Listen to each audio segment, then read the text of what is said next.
দেখেন, আমি সবথেকে বড় যদি উল্লেখযোগ্য কাজের কথা বা উল্লেখযোগ্য কথাটা বলি, সেটা হচ্ছে আমাদেরকে সবাই বলতে চায় যে আমরা ফ্যাসিস্টের দোসর হব বা ফ্যাসিস্ট হব। সেক্ষেত্রে আপনারা 5 আগস্ট পরবর্তীতে লক্ষ্য করে দেখতে পারেন যে চট্টগ্রাম বিশ্ববিদ্যালয়ের ছাত্রদল হল দখল করে নাই, কোনো অনিয়ম দুর্নীতি কোনো টেন্ডারবাজি কোনো কিছুতে কিন্তু ছাত্রদল নেই। তো সেক্ষেত্রে এ থেকে বোঝা যায় যে আমরা ছাত্রদল স্টুডেন্ট বান্ধব এবং স্টুডেন্টের যৌক্তিক আন্দোলনগুলোতে বিগত দিনেও সবুজ ছিলাম। ক্যাম্পাসে যে গুপ্ত হামলাগুলো হয়েছে, এই গুপ্ত হামলার বিরুদ্ধে ক্যাম্পাসের সকলে আতঙ্কিত অবস্থায় দিন যাপন করতেছিল। রাতে বাইরে বের হইলে অনেকটা আতঙ্ক থাকতো সবার মনে, কিন্তু এটার বিরুদ্ধে সর্বপ্রথম ছাত্রদলই কণ্ঠ উঁচিয়ে ধরেছিল এবং প্রশাসনের সাথে এটা নিয়ে কথা বলার পরে আপাতত গুপ্ত হামলা বন্ধ হয়েছিল। কিন্তু মাঝখানেও একটা গুপ্ত হামলা হলো।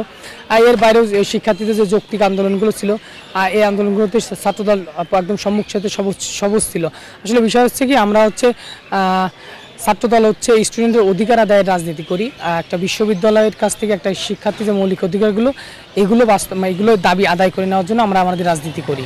আল্লাহ যদি আমাদেরকে কবুল করেন, তো আমি একটা কথা বারবারই বলি, সেটা হচ্ছে যে আমরা যে দল করি না কেন, আদর্শ মত বা গোষ্ঠী আলাদা থাকতে পারে, কিন্তু আমাদের একটা জায়গায় এসে আটকে যেতে হবে, সেটা হচ্ছে স্টুডেন্টের কল্যাণ। স্টুডেন্টের কল্যাণ কোন জায়গাতে, সবাই আমরা এক জায়গায় এসে একসাথে কাঁধে কাঁধ মিলিয়ে কাজ করব। তো সেক্ষেত্রে আমরা যদি বিজয় লাভ করি, তো আমরা তো সকল পুরো বিশ্ববিদ্যালয়ের সব সমস্যার স্থির আমরা তো করতে পারি নাই। তো আমি আমার যারা বিজয়ী হয়েছেন এবং যারা পরাজিত বরণ করছে, আসলে এটা পরাজয় না, এটা আসলে ভালো কাজের প্রতিযোগিতা।